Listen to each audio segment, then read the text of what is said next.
When is being helpful unhelpful? Education and libraries are helping professions.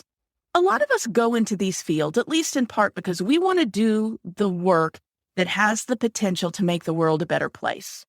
And a few of us take the leap into leadership, at least in part, because we want to scale our impact in ways that will influence our entire school or library, and perhaps even the wider community it serves.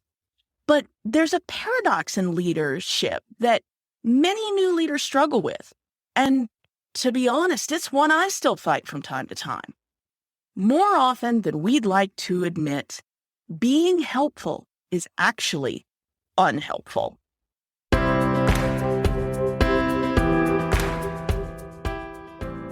Welcome to the Kind Leadership Challenge. I'm Sarah Clark, founder of the Kind Leadership Guild. My PhD in higher ed leadership, plus 17 years working in academic libraries from the front desk to the dean's office, taught me a secret that I want to share with all of you. You don't have to be a perfect leader to build a better world. And your school or library definitely doesn't need to be perfect either. So here's the deal.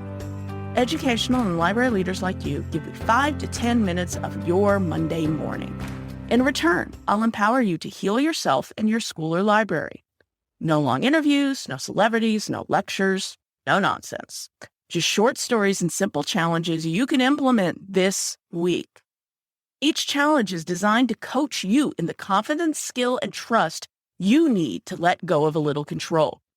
You and your team will begin growing humanely, managing effectively, and partnering collaboratively. And your school or library will build a more informed and educated world along the way. Now, there is one skill that you need for these challenges, not to mention all the drama, doubt, and dysfunction at work that leaves you overthinking, overwhelmed, overworked, and just plain stuck. That's why I created the first Kind Leadership Guild course, Get UnStuck. This 8-part course gives you the toolkit to make effective, humane, and collaborative decisions. And in so doing, you and your team will begin healing that drama, doubt, and defensiveness into trust, confidence, and excellence. And in turn, that will empower your organization to build a better world. Get Unstuck covers a simple process to help you make decisions big and small with timeframes short and long. And it's self-paced, so you can finish it in 8 hours, 8 days, or 8 weeks. Just depends on what makes sense for you. You'll also gain access to a private community, regular group Zooms, a 30-minute one-on-one session with me, and more. For all the details, check the link in the show notes. Now, on to today's challenge. I've been in library leadership positions of one form or another for about 10 years now. Mostly that suits me well. I enjoy that no 2 days are ever the same. I love having time to look at the big picture and grapple with the big problems, and getting to advocate for the library and make connections for it throughout the universities I've worked for during the past decade. But today I want to talk about one of the few areas in which I'm not suited to be a leader. I like to help. Less charitably, I like to be the hero. Hero complexes among leaders are far too common and can be so destructive in so many ways that they deserve an episode of their own, and they will get one in due course. But for today, I just want to share a little story from the early days of my time as a leader. One of the first times my hero complex got in the way. When I became associate library director, I handed off a lot of my day-to-day projects to a new entry-level librarian who came on board around the same time. They were smart and very keen to learn a new tool I had been using and was the subject matter expert for. And I enjoyed teaching them the basics and watched with pride as they took the project to greater heights than I had envisioned. Soon thereafter, we had our monthly staff meeting, and they were on the agenda to talk about the project. Unsurprisingly, they handled the presentation beautifully. But at one point, a question was asked about an aspect of the project that I wasn't sure they knew about, but I did. And before thinking or even asking, I leapt in and rescued them by answering the question. Afterwards, they were furious, and they had every right to be. I was a bit defensive at first, but quickly just became embarrassed at how fast I'd fallen into one of my own pet peeves around managers.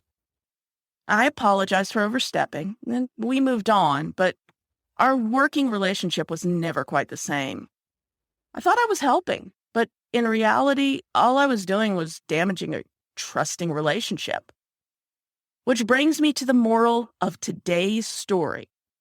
One that has served me well when I've remembered it and still sometimes bites me in the butt when I forget it.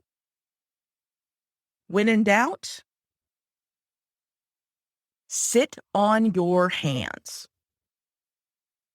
There is no faster way to lose the trust of your team than by meddling in what they do or bombarding them with unwanted advice.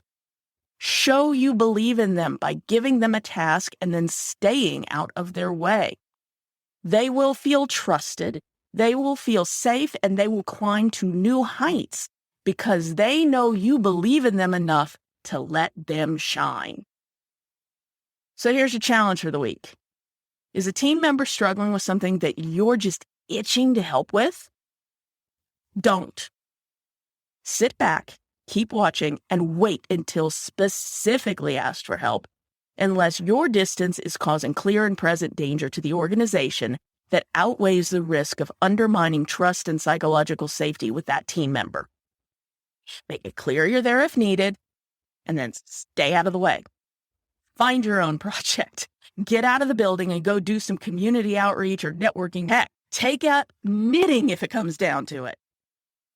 Always remember that your highest duty as a leader is to watch for incoming opportunities and threats for your school or library. And all too often, we can be the source of those threats. Come on over to the Facebook group and share your challenge in the episode thread. Don't worry, it's a private group, and we even have anonymous posting and commenting options if that makes you more comfortable. And keep an eye out for this week's Wednesday live stream, where I'll dig deeper into this topic and answer any questions you may have. Thanks for listening and for taking action to become a kinder leader.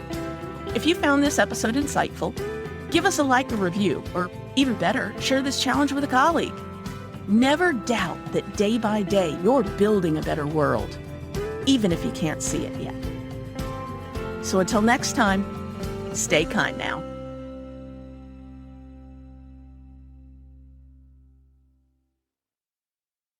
Oh, one last thing.